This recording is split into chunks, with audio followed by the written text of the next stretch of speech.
l'Italie joue un rôle déterminant dans la normalisation de l'union des droites en Europe. La terre natale du fascisme est non seulement le plus grand pays de l'Union régi par une coalition bleu-brune, mais aussi celui où cet attelage a la plus longue expérience du pouvoir. Giorgia Meloni, qui dirige le gouvernement depuis 2022, était déjà ministre de Silvio Berlusconi 14 ans plus tôt. En outre, contrairement à Viktor Orban, elle est reconnue comme une partenaire fiable par les autres dirigeants européens. Pour Stéphanie Precioso, la légitimation des héritiers du fascisme doit être rapportée à la disqualification progressive de l'antifascisme. Dans l'entretien qu'elle a donné à Diagramme, l'historienne rappelle que dès les premières années d'après-guerre, la démocratie chrétienne d'Alcide de Gasperi a veillé à étouffer les espoirs de changement radical dont la résistance était porteuse. Reste que privée de la vigilance dont l'antifascisme est le nom, la démocratie cesse bientôt de reconnaître ses ennemis. Comme le souligne Stéphanie Precioso, l'invocation de la réconciliation nationale a rapidement servi à dédouaner les fidèles du Duce. Étroitement surveillés par leurs parrains américains, les démocrates chrétiens ont également été secondés par la direction du Parti communiste. Moscou entendait préserver le statu quo et Palmiro Togliatti a obtempéré en calmant les ardeurs des militants. Le projet de modernisation consensuelle dont s'accommodaient les deux grands partis sera sans doute sérieusement contesté par ce qu'on a appelé le long mai 68.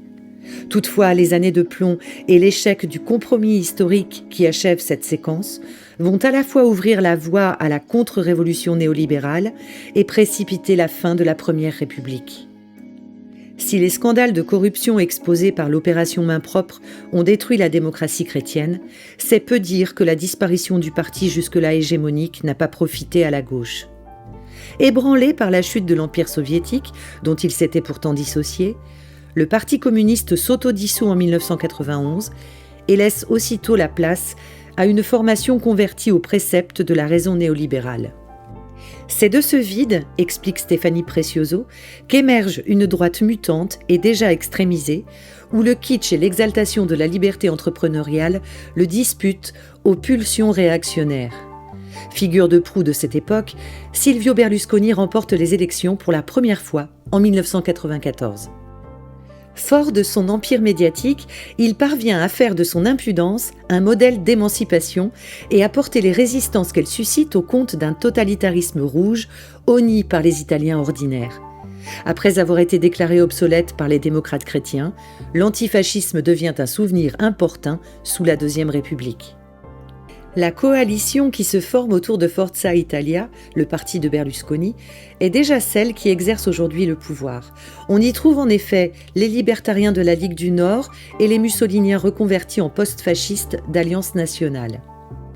Les premiers reprochent à l'État de déverser l'argent de leurs impôts sur des parasites, quitte à remplacer les Italiens du Sud par les travailleurs migrants lorsqu'ils passent du séparatisme au nationalisme, tandis que les seconds s'emploient à montrer qu'en dehors de quelques errements entre 1938 et 1945, la droite nationale n'a jamais cessé de servir dignement la patrie.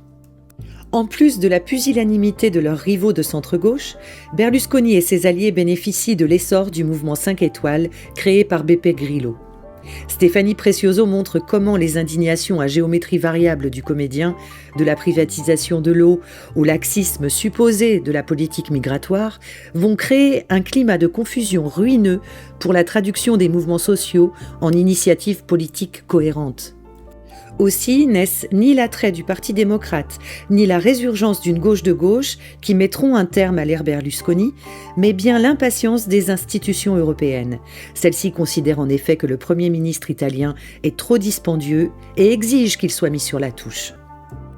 Se profile alors la configuration actuelle où Forza Italia n'est plus qu'un parti croupion au sein d'une coalition dominée par Fratelli d'Italia, une formation dont les origines fascistes sont manifestes. Giorgia Meloni n'en est pas moins adoubée par les partenaires européens de l'Italie, qui lui savent gré d'opérer un effacement sans heurts de la frontière entre la droite et l'extrême droite. Cependant, à l'image de l'administration Trump, son gouvernement ne se contente plus d'effacer la mémoire de l'antifascisme. Celui-ci est désormais synonyme d'une violence inhérente à la gauche et criminalisé en conséquence. Préoccupée par le franchissement de ce nouveau palier, Stéphanie Precioso y voit aussi un motif d'espoir. Si l'extrême droite s'estime menacée par l'antifascisme, avance-t-elle, n'est-ce pas le signe qu'il demeure une ressource indispensable pour la combattre ? Notre entretien a eu lieu à Paris le 13 octobre 2025.